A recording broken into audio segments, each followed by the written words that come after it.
fonctionne pas du tout cette radio. Il doit y avoir des mauvaises ondes dans l'air. Oui, c'est sûrement à cause des ondes, mais pas n'importe lesquelles.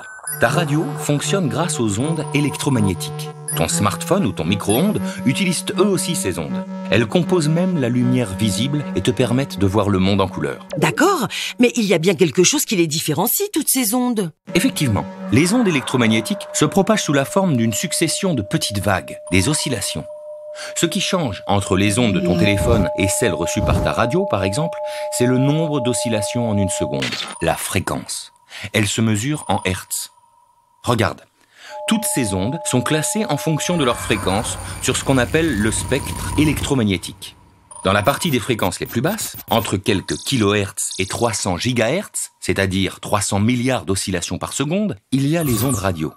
C'est là qu'on retrouve les ondes reçues par ton poste radio, celles de ta télévision ou encore celles de ton téléphone. Au-delà de 300 gigahertz, il y a la lumière visible, avec toutes les couleurs de l'arc-en-ciel. Et à l'autre bout du spectre, il y a par exemple les rayons ultraviolets ou encore les rayons X. Tu sais, ce sont les ondes utilisées pour faire des radiographies du corps humain. Compris. En attendant, je ne capte toujours rien. Peut-être que les ondes n'arrivent pas jusqu'à moi? C'est une bonne piste. En fait, les ondes électromagnétiques se propagent un peu comme les ondes à la surface de l'eau après avoir jeté un caillou. Mais au lieu de former des cercles, les ondes se propagent sous la forme de sphères et se déplacent à la vitesse de la lumière, c'est-à-dire à 300 000 km par seconde. Et puis, elles parcourent des distances plus ou moins longues. Les ondes, avec une fréquence élevée, se propagent moins loin, car elles ont tendance à s'atténuer plus vite avec la distance parcourue et en fonction de l'environnement traversé. Si je reprends l'ensemble du spectre, les ondes radio ont plutôt des petites fréquences. Elles doivent donc se déplacer loin. Bien vu. Il existe des ondes radio basse fréquence qui sont utilisées dans les sous-marins pour communiquer avec leur base sur Terre, par exemple. Il y a aussi la radio AM, qui comprend entre autres les grandes ondes, autrefois très utilisées par les stations de radio. Leur portée est de plusieurs centaines de kilomètres. Mais la radio que l'on écoute le plus aujourd'hui, c'est la radio FM. Elle appartient aux ondes dites très haute fréquence et émet entre 87,5 et 108 MHz. Elle a une portée de quelques dizaines de kilomètres. Ok, donc ça doit être un autre problème. L'antenne qui diffuse les ondes est peut-être cassée. C'est bien elle qui fabrique les ondes. Oui, c'est elle.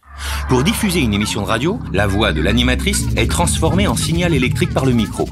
Ce signal électrique oscille au même rythme que la voix. On dit qu'ils ont la même fréquence. Le problème, c'est que cette fréquence est trop basse pour que le signal soit transmis sous forme d'ondes électromagnétiques. On fabrique donc un signal électrique alternatif très haute fréquence, transmis à l'antenne, pour qu'elle émette d'abord une onde porteuse. Ensuite, pour transporter la voix, il faut mélanger notre signal électrique de basse fréquence, celui qui correspond à la voix de l'animatrice, au signal électrique de haute fréquence. Et il existe plusieurs façons de faire. Lesquelles? C'est les radios AM et FM, c'est ça? C'est cela. Pour la radio AM, on change l'amplitude, c'est-à-dire la hauteur des oscillations du signal électrique en fonction du signal de la voix. On dit que l'onde porteuse est modulée en amplitude. Pour la radio FM, on change la fréquence, c'est-à-dire le nombre d'oscillations par seconde du signal électrique en fonction du signal de la voix. On obtient une onde porteuse modulée en fréquence. La modulation en fréquence est beaucoup plus fiable. Il y aura moins de grésillement qu'avec la modulation d'amplitude. Dans les deux cas, l'antenne émet donc une onde électromagnétique modulée qui se propage jusqu'à une antenne réceptrice, comme celle de ton poste radio. Et ensuite, elle fait le travail inverse de l'antenne émettrice. Elle transforme l'onde électromagnétique en signal électrique. Ce dernier est démodulé, soit en amplitude, soit en fréquence, puis transformé en son par les enceintes. On commence la journée ensemble, on vous tient. Waouh, ça marche! En fait, j'étais sur la mauvaise fréquence. Débat, voyage, 2 heures pour prendre le coup du monde.